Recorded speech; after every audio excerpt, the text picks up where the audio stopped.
Buenas noches, distinguidos alumnos de tercer ciclo. Soy la Hola, maestra Yanina. ¿Cómo están? Es un gusto el poder enseñarles. Van a llevar conmigo el curso de desarrollo 2. Vamos a ver, ¿ya? Voy a cargar, si me permiten, los contenidos de la clase.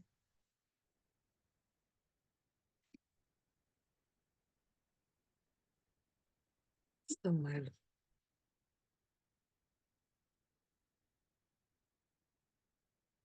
Esto está mal. A ver, un ratito. Esto está mal. A ver, un ratito. Sí.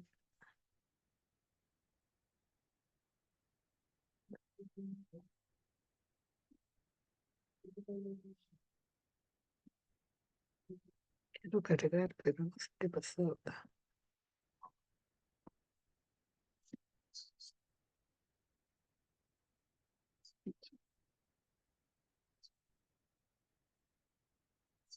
Acá.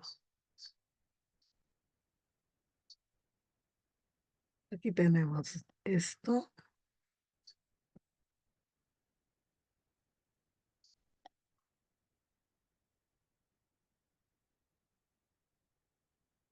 ¿No? Sí, vamos a ver, ¿bien?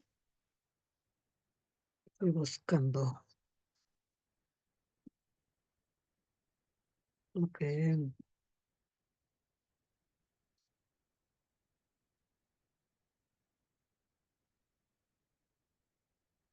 Un ratito.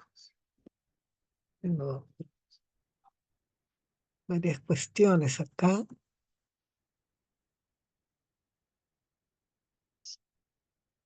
pero no es lo único, porque esto es sacado más que esto. Un ratito. Me permiten.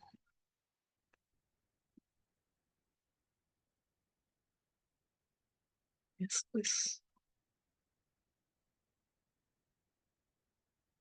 esto no, este es un perfil.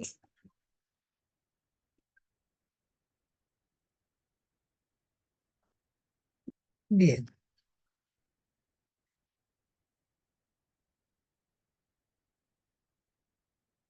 voy a volver a entrar, ¿ya?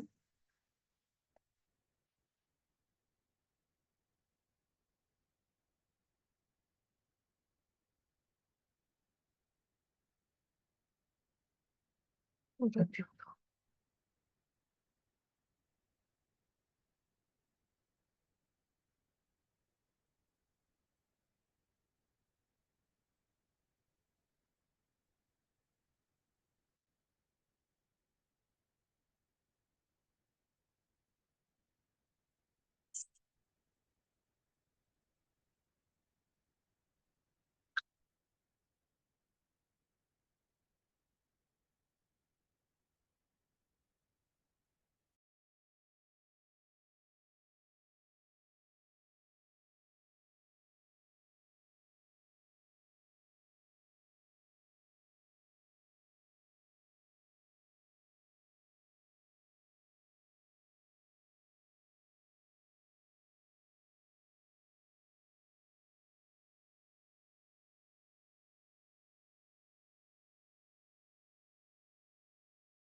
Mil disculpas, me botó el internet por querer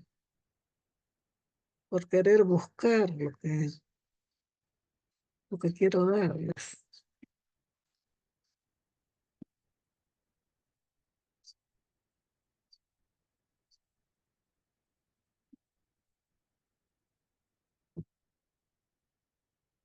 Sí,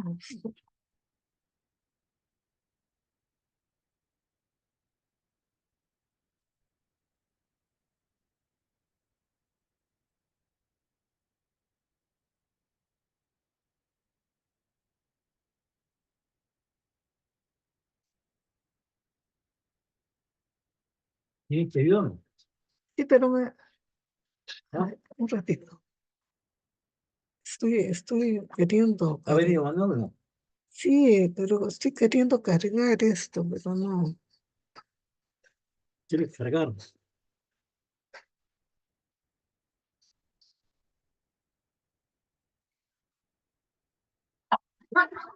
Ya. No, qué fastidio, coño. Ya.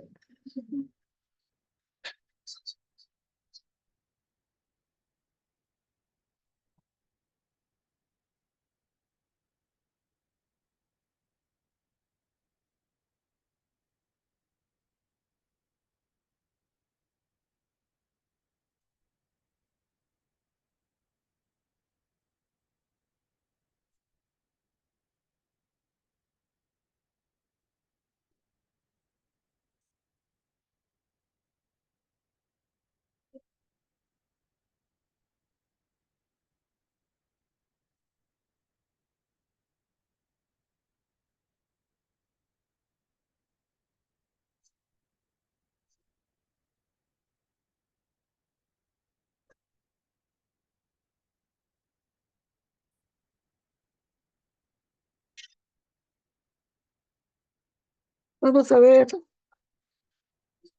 A ver, no sé si.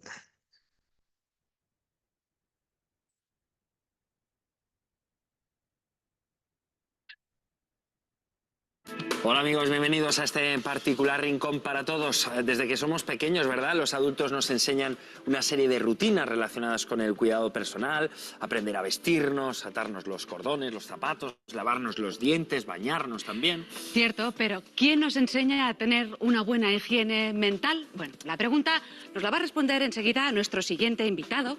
Él es el autor de este libro, Enamórate de ti, y nos formula una cuestión. Él nos asegura que tenemos que fomentar la autoestima, que tenemos que querernos Están viendo, ¿no? profundamente, y eso incrementa las emociones positivas y, por tanto, nos hace más felices. Señor Una Walter, pregunta, ¿pueden ver? ¿Cómo estás? bienvenida para todos lados. Muchas Bueno, yo he gracias. formulado más o menos cuál es su teoría, Sí. pero para empezar, ¿Lo el ven? libro empieza con una frase que dice lo siguiente: el amor a uno mismo es un dique de contención Profesora, buenas contra noches. el Sí se logra sufrimiento. ver y el audio está Ah, ya, excelente. Más o perfecto. menos, ¿qué significa? Todas las investigaciones muestran que si tú te quieres a ti mismo, eres más resistente a contraer depresión, ansiedad o cualquier otro tipo de trastorno psicológico, inclusive algunos trastornos de tipo físico. Quererse uno mismo parece que dispara cierta endorfina o cierta capacidad del mismo organismo a defenderse y a reaccionar adecuadamente ante las situaciones de estrés, ¿no? Pero bueno, hablando de definiciones,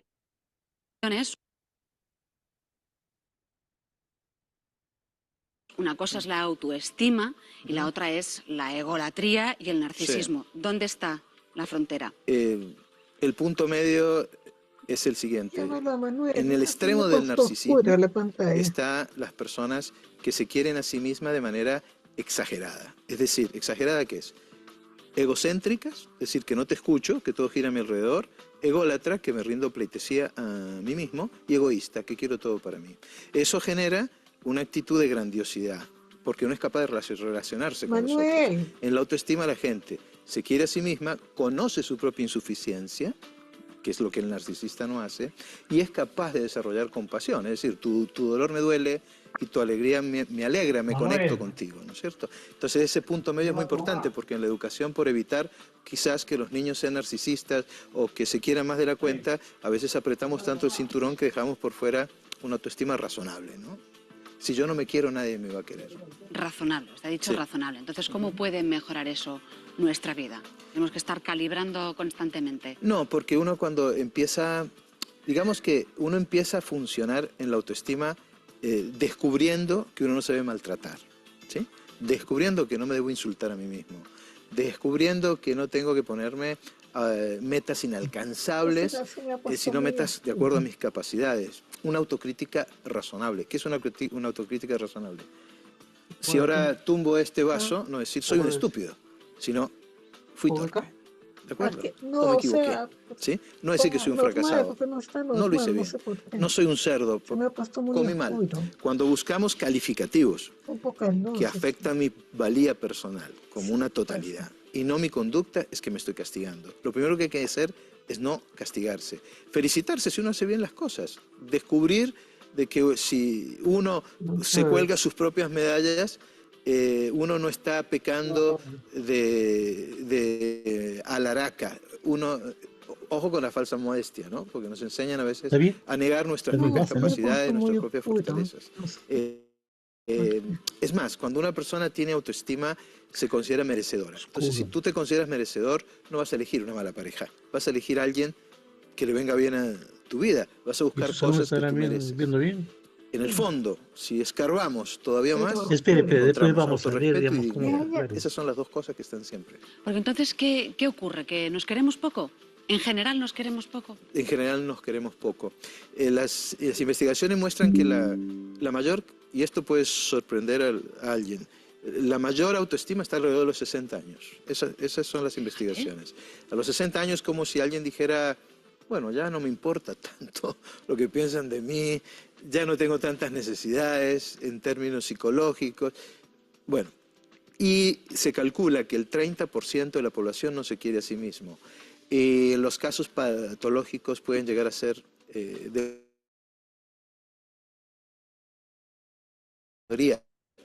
educar a los niños en la autoestima y hacer campañas de autoestima, ¿no? Así como hacemos campaña contra el tabaquismo, hacer campaña contra la circunstancia de que una persona no se quiera a sí misma y sea capaz de querer a los demás. ¿Eso es posible? No, no es posible. Ahí tendría una conducta prosocial, diríamos. Tendría una conducta altruista. Pero amar al otro implica reconocer al otro como un ser humano. Es decir, yo no puedo dar lo que yo no tengo, ¿sí? Es como si tú me amaras, ese amor llega a mí, me refracta. Yo lo tomo y digo, uy, me amas, qué rico. Pero si no me quiero a mí mismo, voy a decir, tienes mal gusto, es imposible que me ames, no te voy a creer. Una persona que no se quiere a sí misma puede tener una vida de sacrificio hacia los otros, ¿sí? Eso no es amor. No, amor es ser capaz de ver en el otro un interlocutor válido, defender los derechos de los otros, e insisto, una transferencia del dolor, que tu dolor me duele. Unamuno, cuando era viejito, decía, cuando le acaricio las piernas a mi mujer ya no siento nada. Pero si le duelen sus piernas, me duelen las mías. Esa transferencia es el amor, ¿no es cierto? Es el ágape, es la ternura, es la preocupación, ¿no? Usted afirma que la autoestima hay que cultivarla, hay que realmente trabajarla. ¿Sabemos educar a los niños en la autoestima? Porque si uno le dedica muchos mimos o muchos cuidados, también se corre el riesgo de que se conviertan en pequeños dictadores, ¿no? Claro, claro. Es que yo creo que lo primero que hay que hacer es, cuando mis hijas eran chiquitas y estaban en el kinder y pintaban las casitas con colores y se pasaban de la raya, decían, ay, qué estúpida que soy, lo debería haber hecho mejor, y se castigaban. Yo las regañaba por eso. A mí no me importa que manchen la pared o tumben un jarrón, sino que no se insulten. Lo primero que hay que hacer con los niños es enseñarle a que no se maltraten psicológicamente. Lo primero que hay que hacer con los niños es entender de que si ellos son merecedores de cosas positivas y cosas buenas, y entonces que no se pongan metas inalcanzables. Fíjate que con la posmodernidad es busca lo imposible para encontrar lo posible. Yo digo que si buscas lo imposible te va a ir mal. Busca lo posible, es más fácil, parte de tus verdaderas fortalezas. Enseñarle a un niño que tiene que perder a veces, a manejarle la frustración, ¿de acuerdo? Perdiste, pero perdiste una vez, te caíste una vez, 2 veces, eso no afecta a tu valía personal, ¿sí? Enseñarle a que se den gustos y a que se autoelogien, es muy importante, ¿sí? Te felicito, Walter, lo hiciste bien, ¿sí? Ahora, si uno se da un beso en público no se ve bien, pero en privado se puede hacer. Pasa que eso es lo que ocurre, que la autoestima tiene mala prensa. Sí, tiene mala prensa y por eso este discurso es políticamente incorrecto, porque nos molesta a la gente que se quiere mucho. Mira, es más, nos molesta la felicidad, ¿sí? Si vamos más allá. Si vemos una persona muy alegre, la mandamos donde el psiquiatra, porque pensamos que le está pasando algo raro. Una persona que se quiere a sí mismo incomoda porque es un poco irreverente. No estoy hablando del narcisismo ni del petulante, ¿no? Los buenos líderes a nivel mundial se quieren a sí mismos. Yo no me imagino a un Martin Luther King no queriéndose a sí mismo.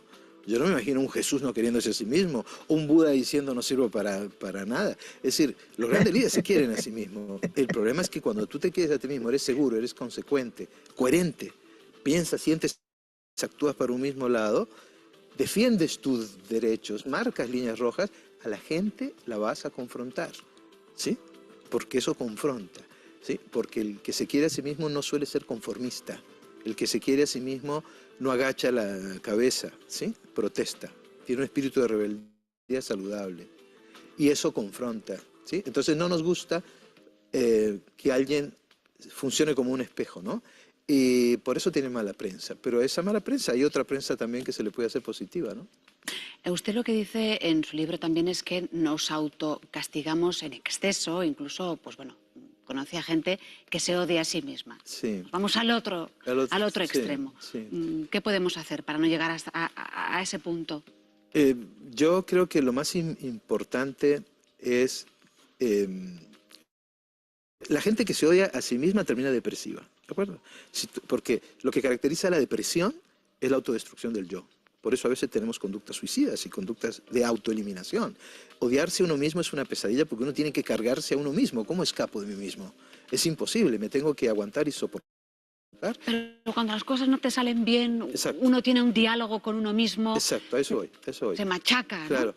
Entonces, la persona que se odia a sí misma tiene una lupa gigantesca donde se autoobserva y ve más los errores que los éxitos, ¿sí? Me fue bien en el examen. Es que el examen estaba muy fácil. En cambio, la gente que se queda a sí misma, ¿me fue bien en el examen? Sí, porque soy genial, porque me fue muy bien en el examen, porque estudié mucho. Entonces, la persona que se odia a sí misma siempre lo ve todo negativo, tiene que empezar a ver más las cosas positivas, ¿sí? No puede, la persona que se odia a sí misma nunca se genera placer a sí mismo, nunca se da un gusto. Vas a ver personas amargadas como esas que no se dan gusto, ¿sí? Es decir, por ejemplo, que no se compran una camisa que les gusta aunque tengan dinero, que no se comen un postre. No voy a escapar, me voy a comer una banana split doble con doble crema o unos bombones que nos ofrecieron. Con todos los extras. Con todos los extras. Entonces la persona que se odia a sí misma, al no sentirse merecedora, se priva del autoelogio, se autocastiga porque no se quiere, ¿sí? Se exige más de la cuenta y no se da gusto. Entonces yo diría que el mejor antídoto contra el odio personal, ¿sí? Que puede llevar a la depresión y puede llevar a conductas de autoeliminación, es fomentar el amor propio. Porque aquí estamos hablando de amor propio, ¿sí? Aunque el libro se llame Enamórate de ti, porque yo lo pongo en términos coloquiales. Uno se puede enamorar de su profesión, se puede enamorar de muchas cosas, pero en el fondo estamos hablando de amor propio. Nunca, es que mira que no se nos dijo, ama a tu prójimo como a ti mismo. Eso es lo que se nos dijo, perdón. No se nos dijo, ámate, ¿no? Siempre el punto de referencia fue uno mismo, porque el amor empieza por casa, ¿no? Insisto en ese punto.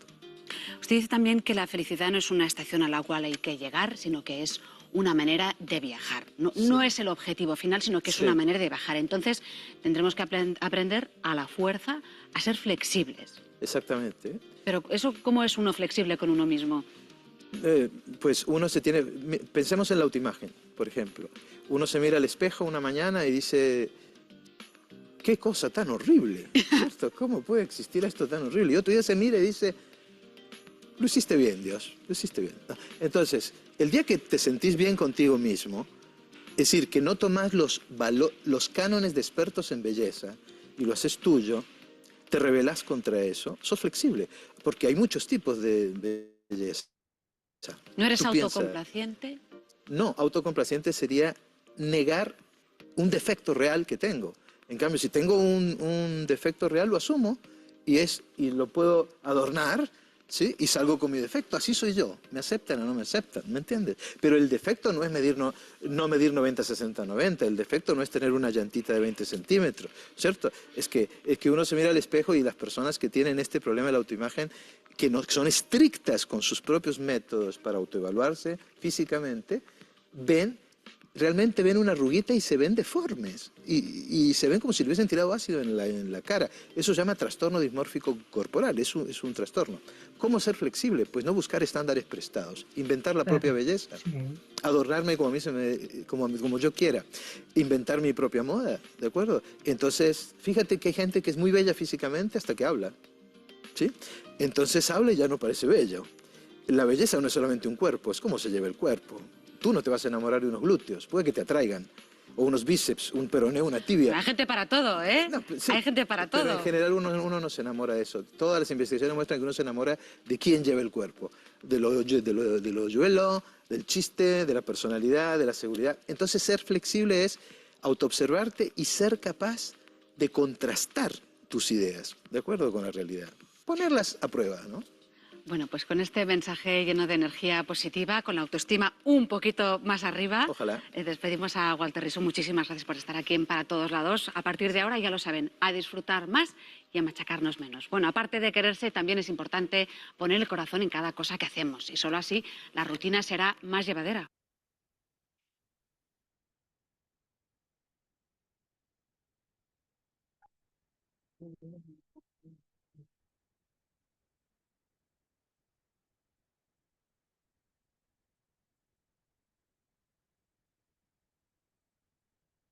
Vamos a hablar ahora del perfil de egreso.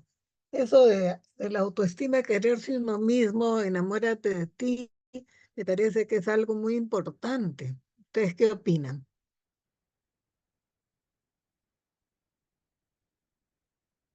¿Es posible enseñar a nuestros niños a quererse si uno mismo no se quiere?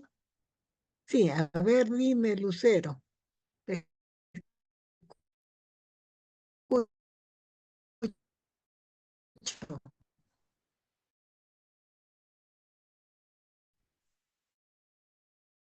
Noches, sí, Buenas ¿no? noches, qué Dicen que hacer gusto. sentir desde bien pequeñitos, ¿no? Cómo nosotros nos van criando, ¿no? Vamos formándonos y cómo nos sentimos, cómo nos hace sentir ese cariño, ese afecto. Entonces, no, si nosotros tenemos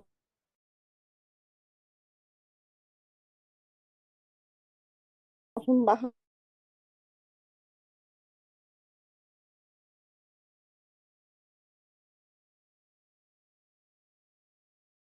como ya no afecto, hacerlo sentir bien, no porque sean gorditos, altos, chatos, o sea, no tiene que haber defectos. Uno como es, hay que aceptarse, siempre podemos, ¿no? Por Siempre ser supuesto, sí, adelante. claro. Eso es lo que tú has dicho muchas cosas bien claves realmente. El saber aceptarse tal y como uno es y el saber amarse tal y como uno es la clave del éxito. Es la clave de alcanzar el amor. Nadie puede pretender que otras personas lo quieran si uno mismo no se quiere. Sí, ¿No es exactamente, Denise. cierto? Ujú. Eso es sumamente importante, es muy importante.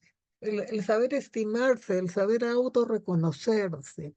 Y yo les digo que el saber quererse y el saber autorreconocerse es muy importante porque eso mantiene la alegría de vivir, eso mantiene la seguridad en la persona, eso mantiene la autovalía personal y eso mantiene el peso y la influencia que cada persona tiene en su entorno, en la familia, en el grupo, consigo mismo. ¿No es cierto? Una persona que se siente segura es una persona que siempre va a entrar, persona que siempre va a asimilar cualquier revés y va a saber levantarse con resiliencia. Es el que sabe ser resistente a lo bueno y a lo malo, porque también hay que saber afrontar los éxitos y afrontar los fracasos.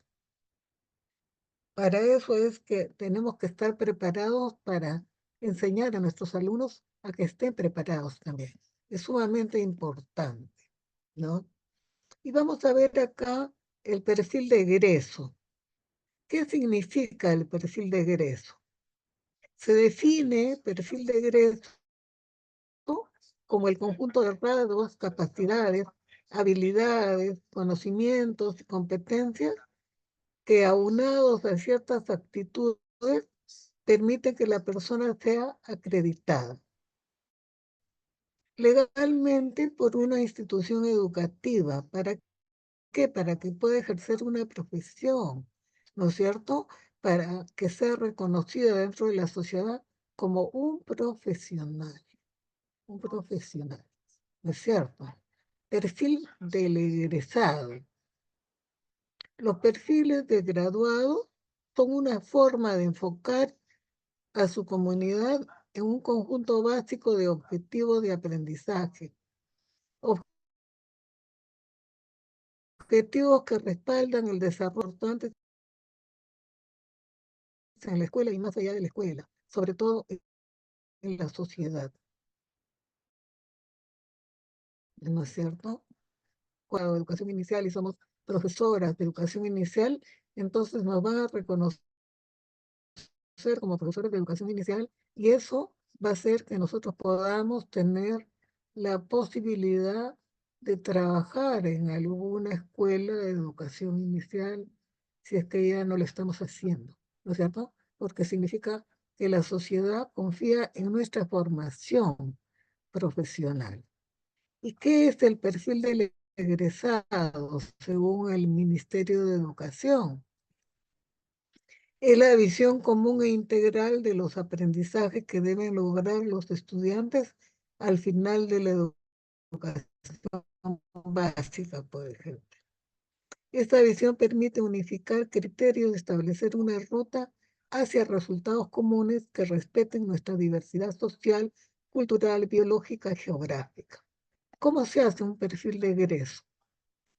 El perfil de egreso se elabora con el comité de la carrera y entre los primeros pasos se encuentra recopilar y analizar información interna como perfil de egreso actual, el plan de estudios, la situación de la carrera actual. Como externa, ¿qué es lo que se necesita para ejercer en el contexto nacional la experiencia comparada e internacional con carreras equivalentes?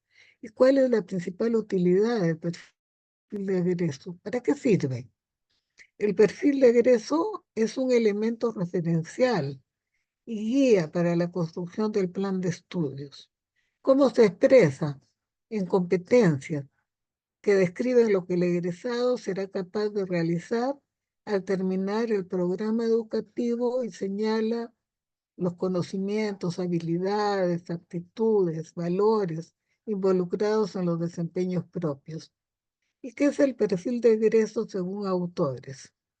En este sentido, el perfil de egreso o perfil profesional es el punto de convergencia entre la formación y sociedad, la carrera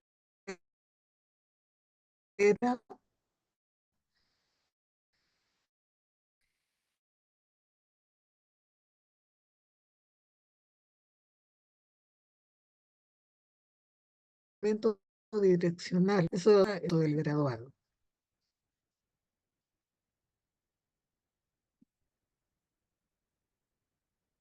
Todo lo que el graduado debe saber en lo académico, en relación a los desempeños.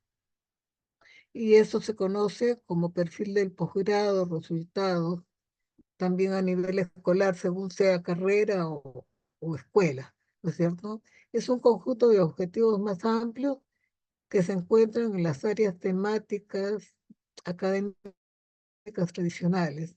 Cuando una escuela o distrito adopta un perfil de egreso, tiene implicancias importantes para el plan de estudio, la instrucción y la evaluación.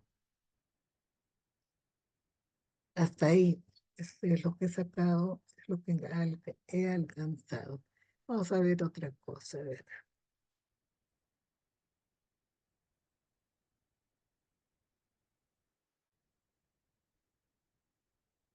Es el sílabo. Todo esto se lo voy a pasar a la mentora para que ustedes lo tengan. El sílabo de este curso de desarrollo personal. que corresponde a educación inicial, a formación general, al tercer ciclo, la duración del 21 de agosto al 7, ¿no? Tiene 3 créditos, 4 horas semanales. Estamos en el segundo semestre del año, 24/2, ¿no es cierto? Y corresponde al componente de perfil de egreso, el componente 3 de enseñanza para el aprendizaje de los estudiantes, y también el desarrollo personal de la profesionalidad e integridad, identidad docente 9, el 10. ¿No es cierto? El curso tiene como propósito promover el desarrollo de habilidades socioemocionales para fortalecer relaciones interpersonales, colaboración mutua, liderazgo, orientación al logro de objetivos compartidos en ámbitos de diversidad, desde una perspectiva que vincula estrechamente las dimensiones emocionales, cognitivas y sociales de la persona, así como desde el enfoque de derechos y principios democráticos.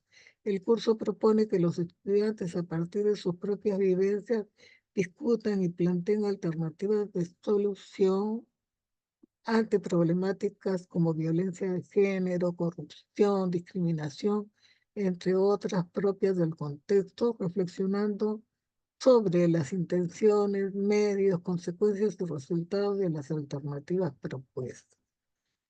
¿Cómo se articula verticalmente con proyectos integradores? Está relacionado con el proyecto Fomentamos el Desarrollo Infantil a través del acompañamiento de las familias. Tiene como propósito el desarrollo integral del niño con énfasis en lo motriz, lo cognitivo, lo social y el lenguaje. El desarrollo motriz abarca los pequeños y grandes movimientos, así como los sentidos del cuerpo. Cuando los niños realizan movimientos y dan sus primeros pasos en su cerebro, se forman conexiones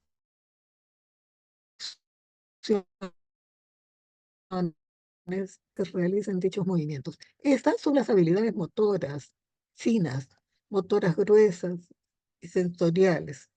Y todas ellas son muy importantes para el desarrollo del niño. El desarrollo cognitivo de los niños en la edad infantil significa el crecimiento de la capacidad de un niño para pensar y razonar, de manejar de maneras concretas, ¿no es cierto? Y estas se denominan operaciones concretas y se llaman concretas porque se hacen alrededor de objetos y eventos. El desarrollo social es la capacidad del niño para crear y mantener relaciones significativas con los adultos y otros niños. Esa capacidad de socialización, de amigabilidad que tienen para también expresarse, reconocer, manejar sus emociones, así como responder apropiadamente a las emociones de los demás. ¿No es cierto? Es decir, ser resilientes. El desarrollo del lenguaje en los niños, se da en la medida que crecen, que comienzan a distinguir los sonidos del habla que componen las palabras de su lenguaje, que empiezan reconociendo los sonidos básicos de su lengua materna. No todos los niños desarrollan las habilidades del habla y el lenguaje al mismo ritmo, de la misma manera. ¿No es cierto? Y acá están los enfoques, el enfoque de derechos, el enfoque inclusivo, el de atención a la diversidad, el intercultural, el de igualdad de género y el enfoque ambiental. Acá también tenemos el enfoque al bien común y el enfoque en búsqueda de la excelencia. La competencia es crear un clima propicio para el aprendizaje, la convivencia democrática, la vivencia en la diversidad y en todas sus expresiones, con miras a formar ciudadanos críticos e interculturales. ¿No es cierto? Aquí tenemos diferentes temáticas. Aquí vamos a ver en esta clase la identidad personal y el perfil de egreso. En otra clase vamos a ver relaciones colaborativas con el ámbito educativo y la atención a la diversidad. Vamos a usar el cuento como estrategia narrativa para la convivencia en la educación virtual. Y vamos a ver qué más tenemos acá. Es una pequeña revisión del sílabo. ¿Cómo aprenden los niños?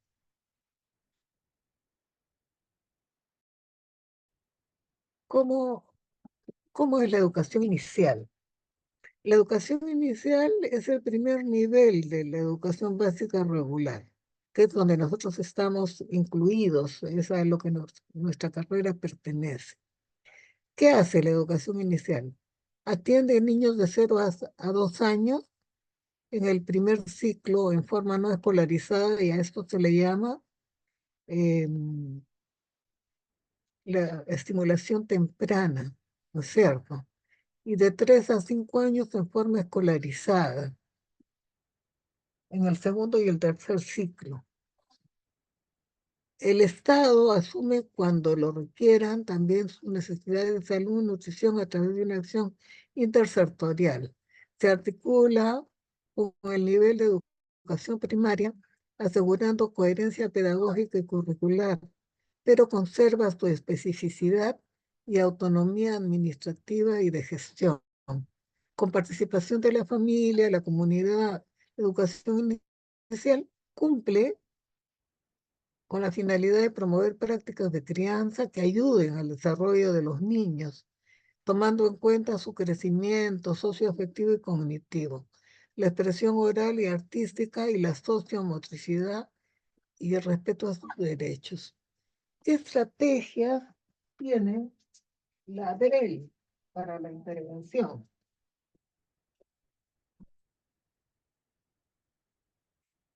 Tiene la asistencia técnica, el fortalecimiento de capacidades, el monitoreo y el acompañamiento.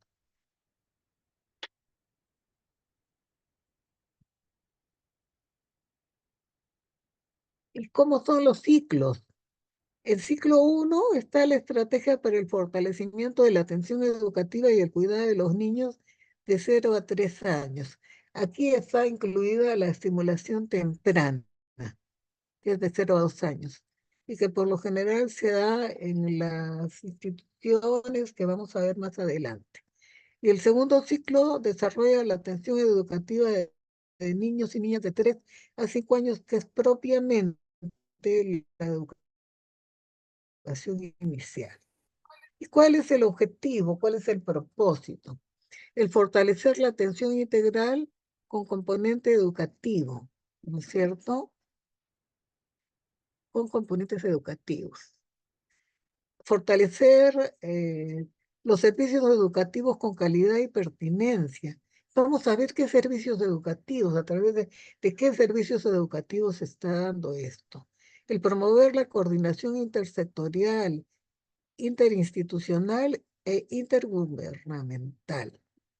Desarrollar y posicionar el enfoque pedagógico por competencias holístico, integral e intercultural.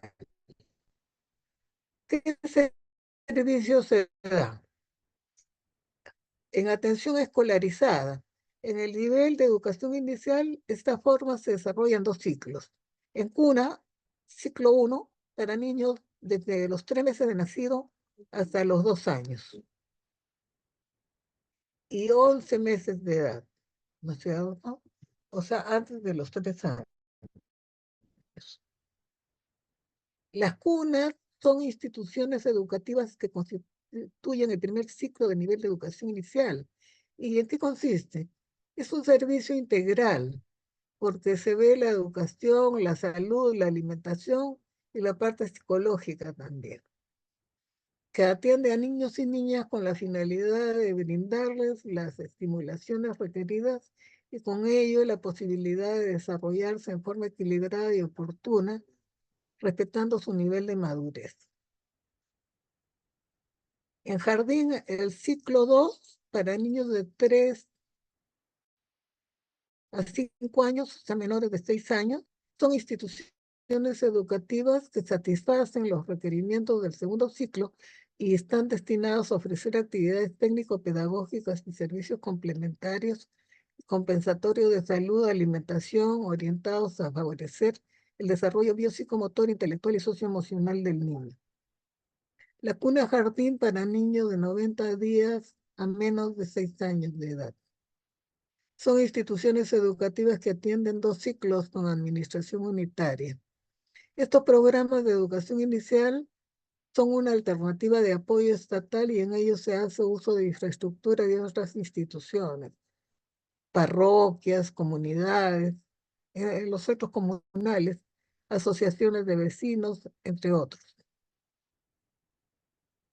Y la atención no escolarizada. Los programas bajo la modalidad no escolarizada son, por ejemplo, programas de atención no escolarizada mediante acciones integradas con los padres de familia y comunidad. En estos, el Estado ofrece promotoras que atienden a los niños y orientan, capacitan a los padres. Entre estos tenemos los programas infantiles comunitarios para niños menores de 6 años en situación de desventaja. También tenemos ludotecas infantiles que tienen ambientes cubiertos, son así. El objetivo de niños y niñas menores de 6 años, o sea que hasta los 5 años. Programas de educación integral dirigidos a niños y niñas menores de 3 años. Tenemos el programa integral de atención temprana con base en la familia, cuyas siglas es PIETBAT, Programa Integral, ¿cierto?, de atención temprana con base en la familia. ¿Qué hacen? Atienden de manera preferencial a familias en riesgo o que viven en comunidades dispersas. Se realiza de manera ambulatoria. Puede ser en el hogar y personalizada.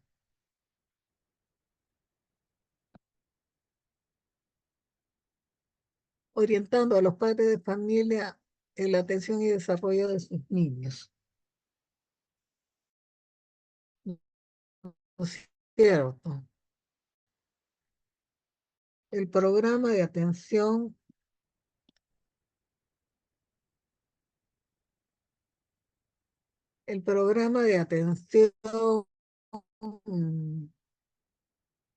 integral temprana PIET o Guaguapuyana,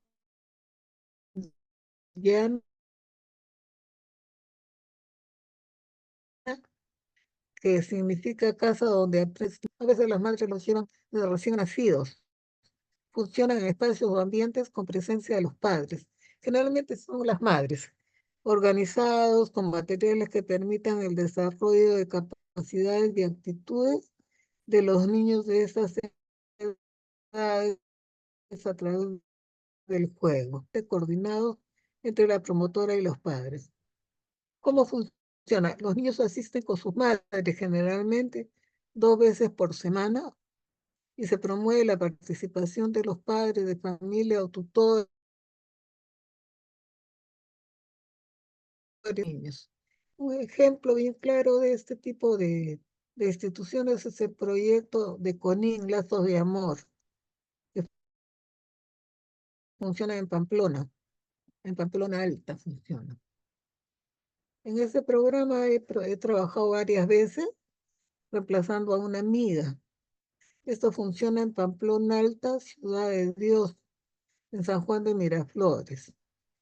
La promotora es Casuarinas, o sea, la dueña del colegio Casuarinas, es la obra social que ellos realizan, ¿cierto? También hay salas de estimulación temprana, o SET, para grupos de 6 a 12 niños menores de 2 años, sin la presencia de padres o tutores. Los CIE Guaguaputianas son con las madres de familia. Generalmente van 8 a 10 niñas de 0 a 2 años, ¿ya? En cambio, y hay una maestra, ¿cierto? Pero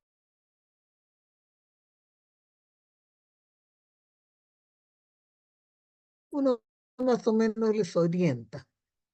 Y están las salas de estimulación temprana o SET, que es para grupos de dos, pero acá no participan las madres de familia. El local está organizado con materiales que ayudan al desarrollo de capacidades y aptitudes de los niños de estas edades mediante el juego. Siempre es mediante el juego. Los padres o madres dejan al niño a cargo de la promotora, quien realiza actividades educativas, programas de educación inicial para niños de 3 a menos de 6 años. En este caso, hay programas no escolarizados de educación inicial como los PRONOVEI para zonas periurbanas o rurales. Este servicio educativo atiende a niños y niñas de 3 a 5 años de edad de zonas rurales, urbanos marginales, asentamientos humanos, pueblos jóvenes. En este caso, se organizan y funcionan donde no existen instituciones educativas de educación inicial. Y esto está auspiciado por la Junta Nacional, la Junta de Asistencia Nacional, lo que ahora se llama el INAVIF.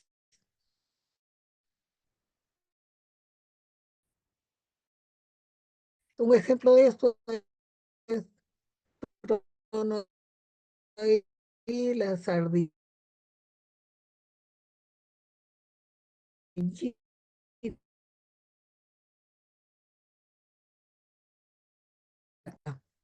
que funciona en el Callao. Las generalmente las van orientando personal de personal capacitado, profesores de educación inicial, ¿cierto?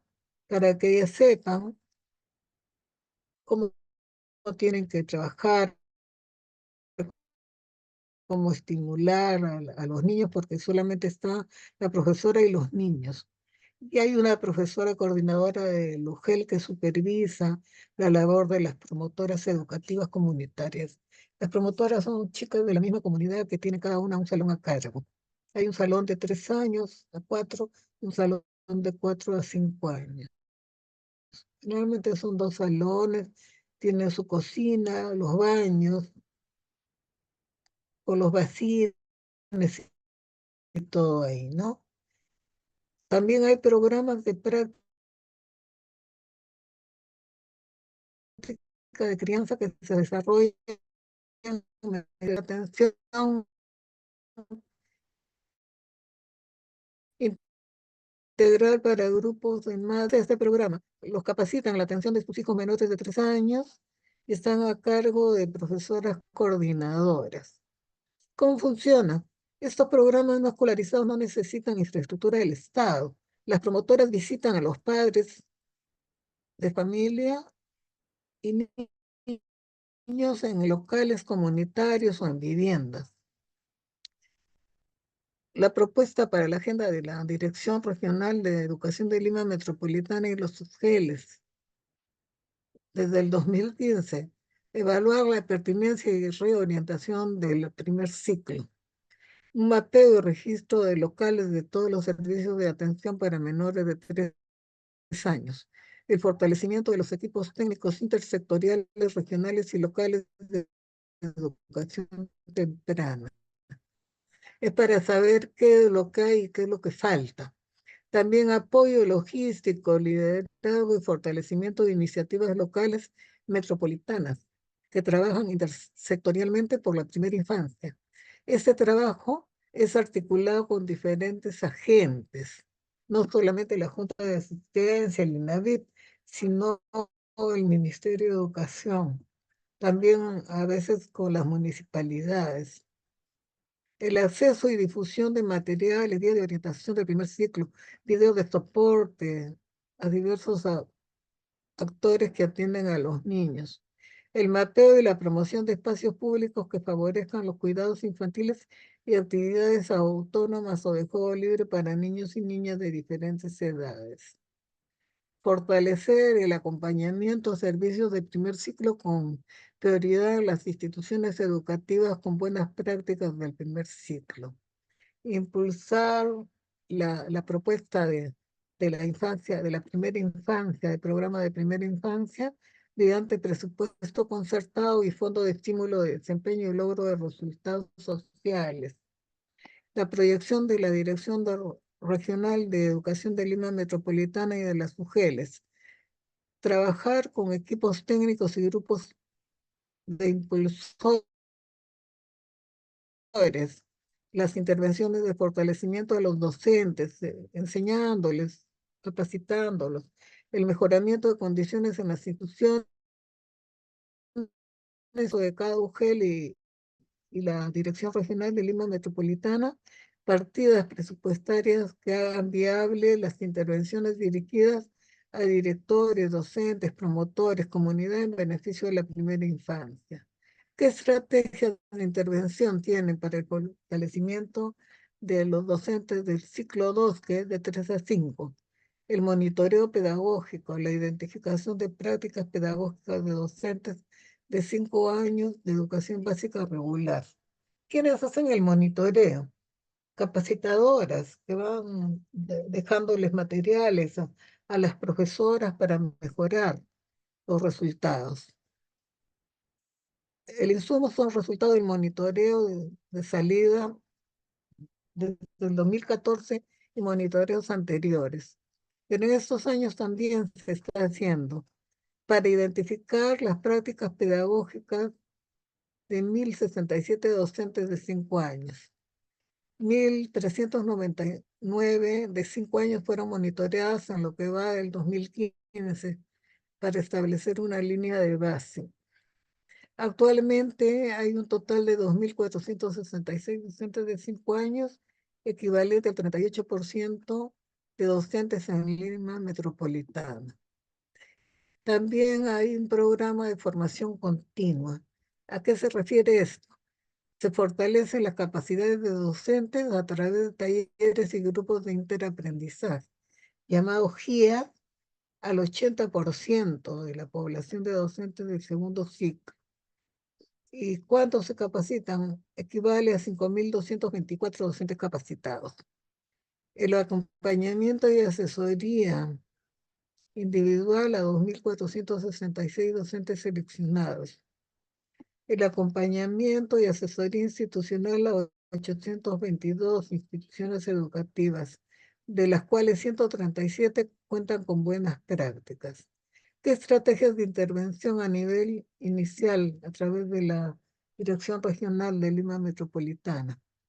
Talleres de fortalecimiento, acompañamiento en grupos de interaprendizaje, guías, seguimiento de asistencia técnica en línea, actividades con la familia, asistencia técnica sobre buenas prácticas. Hay escuelas vitrina, o sea que son escuelas ejemplo de lo que los demás que van a visitar, las demás docentes o también promotoras para aprender en vivo y en directo de cuáles son las mejores prácticas para el fortalecimiento de la gestión educativa. También pasantías o acompañamientos pedagógicos en pares. El acompañamiento pedagógico de las acciones de soporte pedagógico a docentes de las instituciones educativas públicas del nivel inicial. Es decir, van capacitadoras y les muestran cómo tienen que planificar, cómo tienen que hacer los diseños de clase, cómo tienen que hacer la ejecución de las clases,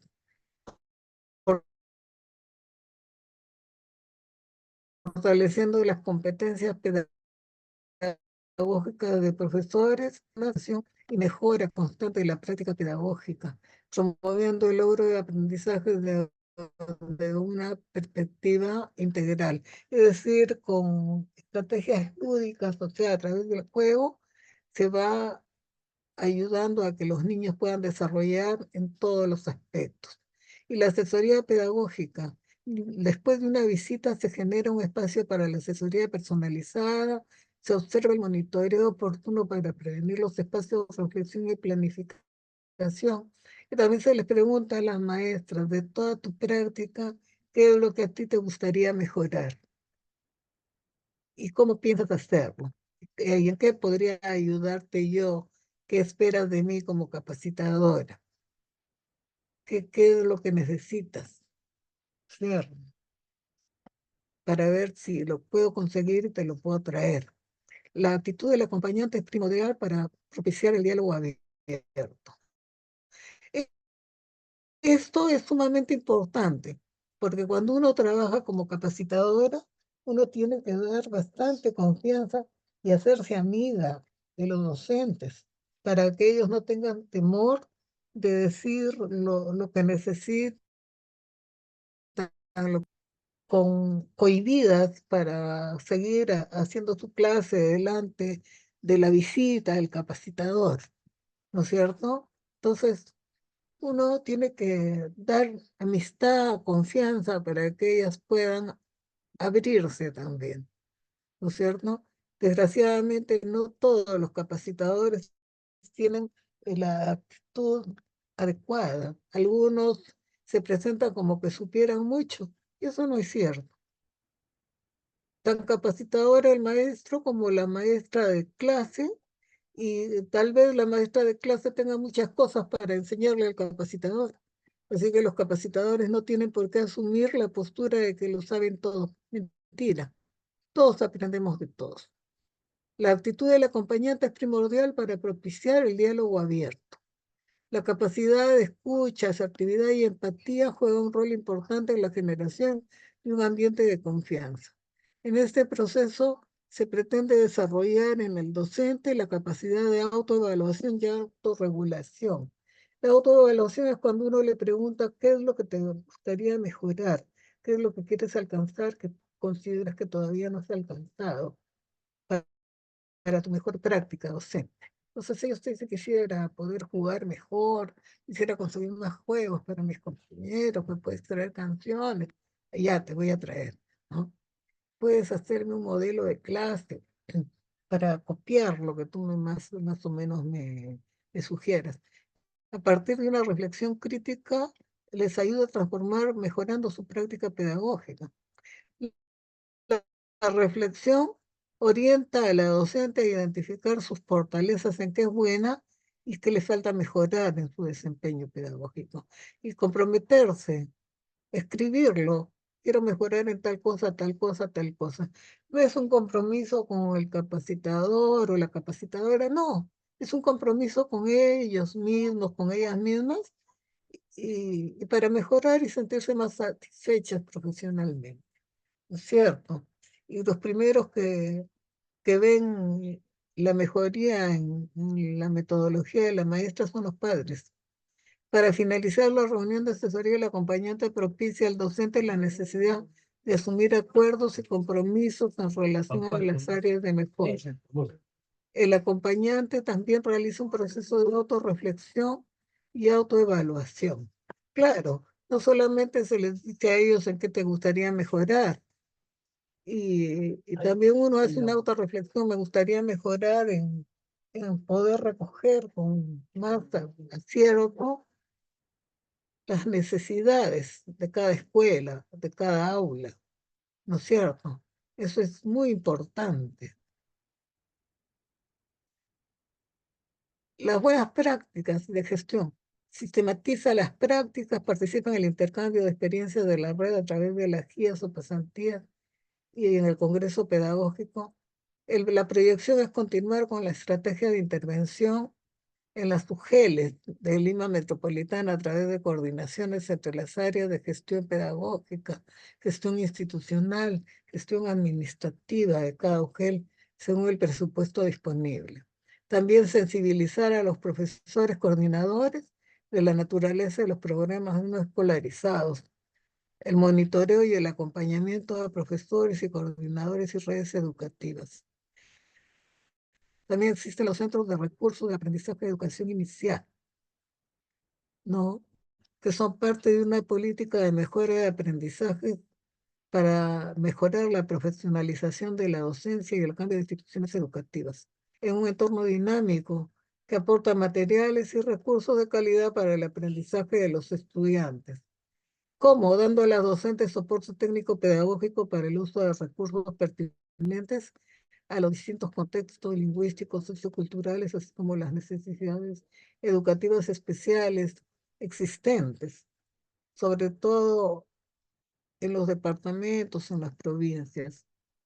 Los centros de recursos se articulan a una red territorial de instituciones educativas de todos los niveles y modalidades de educación básica y tienen por finalidad ayudar a la equidad y a la innovación pedagógica, optimizando oportunidades educativas disponibles y mejorando la calidad de aprendizaje. ¿Cómo interviene un CRAI? Con servicios agrupados en 4 líneas de acción. Por ejemplo, en tecnología y manejo de información, en formación permanente y apoyo al acompañamiento pedagógico, producción de materiales educativos, promoción social a favor de niños y niñas. ¿Dónde puede encontrar un CREI? En la UGEL 02, 03, 04, 06, 07. Las sedes de CREI pueden ubicarlas a través de la UGEL que tengan los servicios de CREI. Los docentes de CREI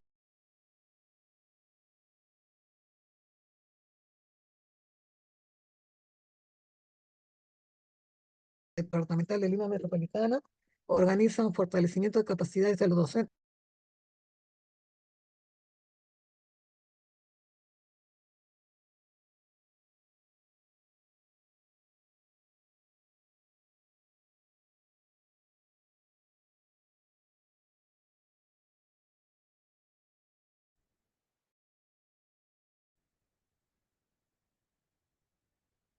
Vamos a ver que los niños aprenden a través del juego.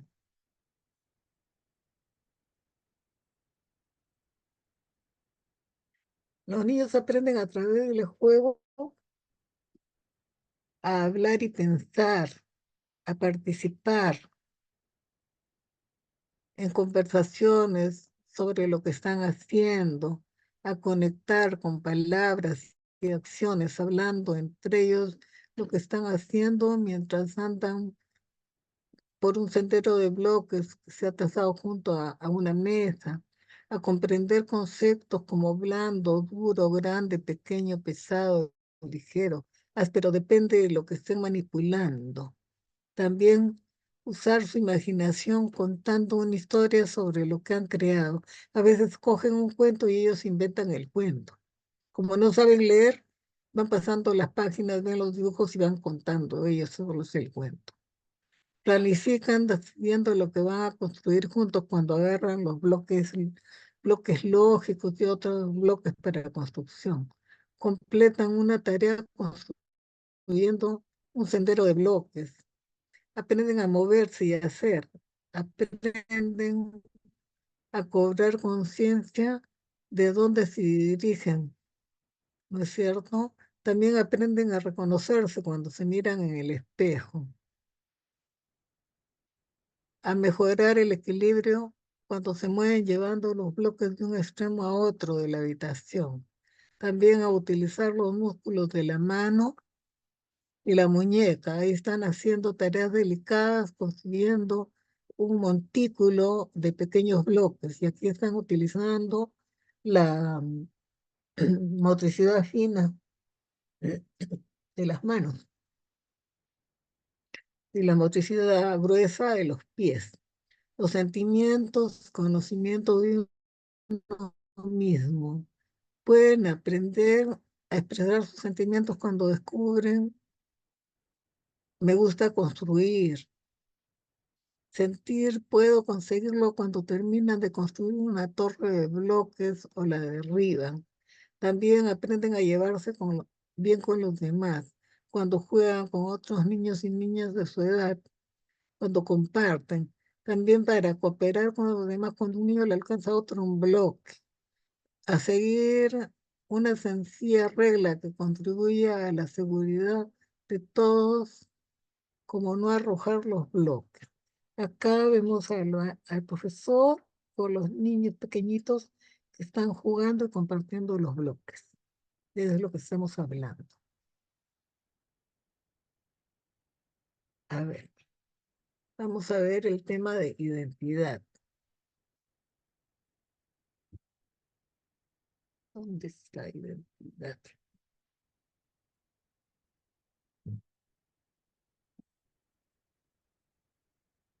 No, esto ya lo hemos visto. Vamos a ver.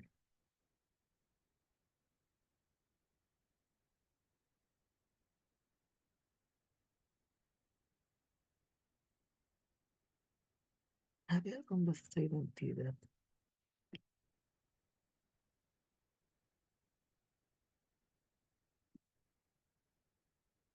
La identidad personal.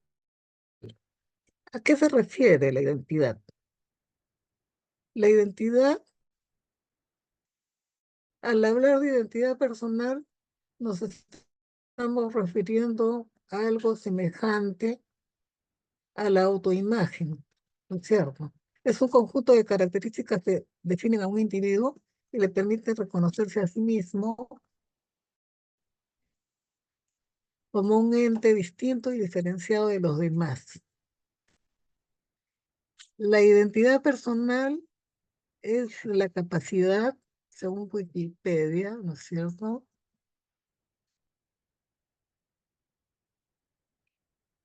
Es la capacidad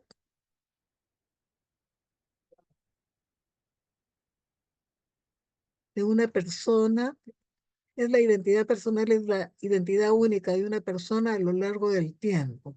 Las discusiones sobre la identidad personal típicamente apuntan a determinar las condiciones necesarias y suficientes bajo las cuales una persona puede reconocerse. Entre los elementos que determinan una identidad personal están los elementos familiares, amicales y de personas conocidas. También determinadas costumbres, normas sociales, la naturaleza del entorno, incluso el idioma, ya que por medio de las palabras se transmiten valores, creencias y costumbres de la zona donde uno vive. ¿Cuáles son las principales características de la identidad? En el ámbito personal, la identidad es el conjunto de rasgos característicos de un individuo, como sus actitudes, habilidades, su carácter, su temperamento, sus virtudes, sus carencias, todos los cuales permiten que éste se diferencie de los demás y reconozca su individualidad y su personalidad. ¿No es cierto? Eso es la identidad. ¿Qué caracteriza a la identidad personal? A ver, ¿bien? Hablar de identidad personal,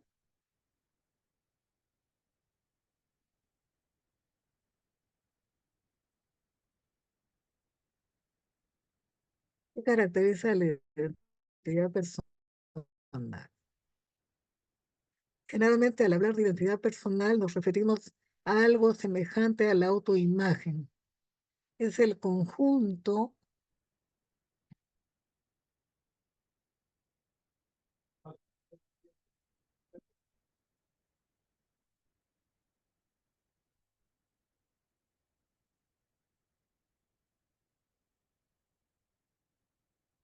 nos referimos a la autoimagen, es el conjunto de características que definen a un individuo que le permiten reconocerse a sí mismo como un ente distinto y diferente de los demás. ¿Y qué es la identidad? 5 ejemplos. La identidad incluye el nombre, el apellido, la fecha de nacimiento, el sexo, la nacionalidad. Es la prueba de la existencia de una persona como parte de una sociedad, como individuo que forma parte de un todo. Es lo que caracteriza y la diferencia de las demás. ¿Y cuáles son las características de la identificación? Esas incluyen diferentes factores propios de la identidad física o fisiológica, por ejemplo, la estatura, el color de la piel, la forma de los ojos, los cabellos, la forma de la cara, identidad física, fisiológica, genética, mental, económica, cultural, social de esa persona. Ese tipo de características pueden ayudar a identificar de forma única a un individuo en particular, ya que le dicen algo sobre él.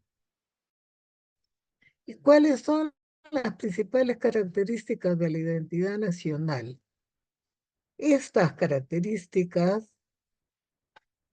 son elementos que conforman la identidad nacional, como la historia, el territorio, los símbolos patrios, la música, la danza, el idioma, la religión, los símbolos naturales, la arquitectura, la gastronomía.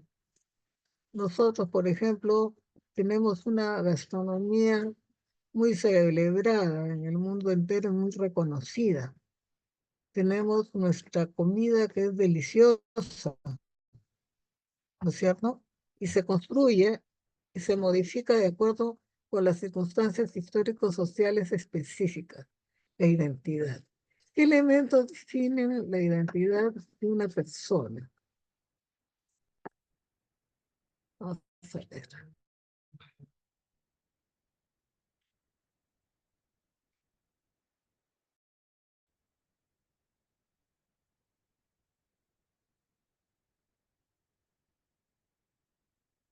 La identidad de una persona tenemos eh, eh, los elementos que determinan la identidad de una persona.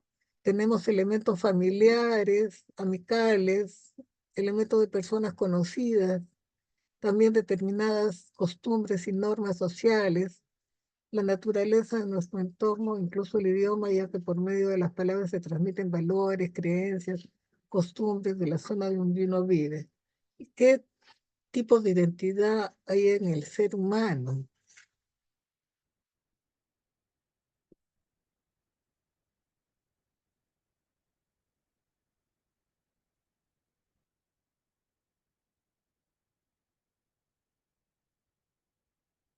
Hay identidad personal, identidad cultural, identidad nacional, identidad de género. La identidad personal es lo que nosotros nos reconocemos como personas. La identidad cultural es la que tiene que ver con el nivel cultural al que nosotros estamos adscritos, ¿no es cierto? Cómo es nuestra cultura, nuestras tradiciones. La identidad nacional tiene que ver con los valores de cada país. La identidad de género tiene que ver con las características del género, cómo nos reconocemos como mujeres las mujeres y cómo nos reconocemos como varones los varones. ¿Y qué es la identificación narcisista según Freud? Es la forma de identificación tras el abandono o pérdida de un objeto. Esta experiencia de pérdida comienza en una edad muy temprana. ¿Cómo se define la identidad? Es la síntesis que cada uno hace de los valores y los indicadores de comportamientos transmitidos por los diferentes medios a los que nosotros pertenecemos.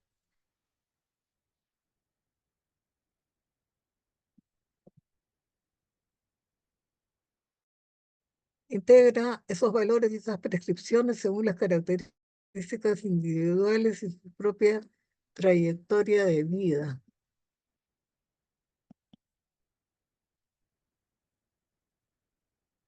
Conceptos y características de la identidad cultural. A ver, vamos a ver. Las características de la identidad cultural son los valores, tradiciones, símbolos, creencias, modos de comportamiento que funcionan como elementos cohesionadores dentro de un grupo social y actúan como sustratos para que los individuos que lo forman puedan fundamentar su sentimiento de pertenencia. Por ejemplo, los peruanos tenemos una fuerte característica de identidad cultural, por ejemplo, en fiestas patrias o en octubre, o lo que se viene en ese momento, la fiesta de Santa Rosa, ¿no es cierto? ¿Cómo se forma la identidad de una persona? Se construye en relación del sujeto con su entorno y los otros. Claro, no todos tienen, por ejemplo, en otros países la devoción al Señor de los Milagros, o la devoción a Santa Rosa o a San Martín de Porres como nosotros tenemos, ¿no es cierto? Eso solamente en el Perú. Y dentro del Perú, en Lima. Esta afirmación solo evidencia que la identidad se refiere a la construcción del sujeto en lo social. La identidad no apunta a la esencia del ser, no es algo dado, no es fija. ¿Cómo se caracteriza la identidad? Como escuchaste, cada una y cada uno se identifica conforme a ciertos rasgos que considera relevantes para sí, como su nombre, su forma de ser, sus cualidades, sus actitudes, sus gustos, las personas con las cuales se identifica, los valores, los defectos. Todas esas expresiones configuran la identidad, ¿no es cierto? Por eso que es tan importante la influencia de la familia en nuestra personalidad. ¿Cuáles son los dos tipos principales de identidad? Tenemos la identidad social,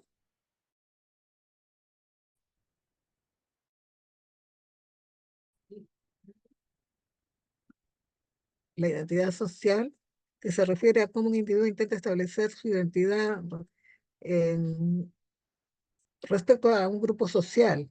Y por otro lado tenemos la identidad personal,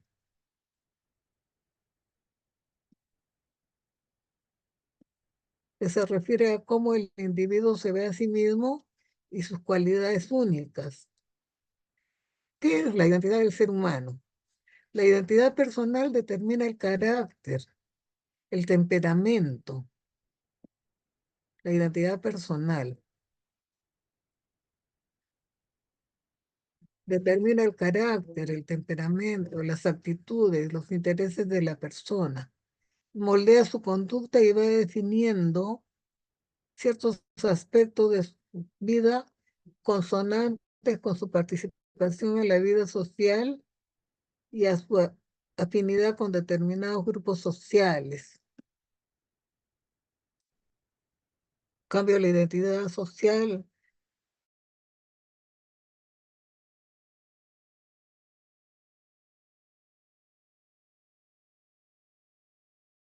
¿verdad? ¿No es cierto? ¿Qué es la identificación narcisista? Es en todo caso, cuando se pone en juego la dimensión del otro, aparece que este queda reducido a no ser como más que una imagen. ¿No es cierto? Ay, ¿dónde está?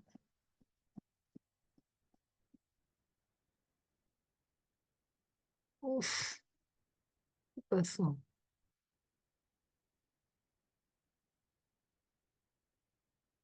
Estamos en identidad y se pasó a otro lado.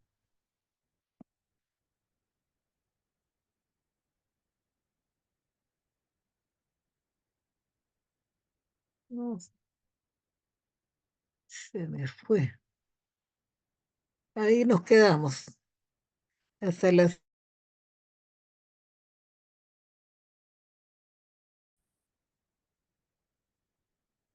¿Están todavía ahí? Sí, Miss. Ya. Estamos en 9:20 ya. Y no sé por qué, pero se me fue la imagen. Ya esto les voy a pasar yo a la, a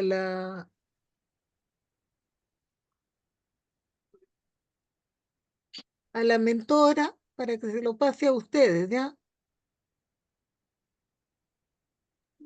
Ok, Miss. Ha, ha sido un gusto enseñarles y ojalá me pasen la lista de ustedes. Igualmente, profesorita. Este, Muchas gracias. ya, espero que les haya gustado la clase. Estaré buscando cosas bien interesantes para que el curso se haga más bonito, ¿ya? Un abrazo a todos y a todas. Gracias, amigo.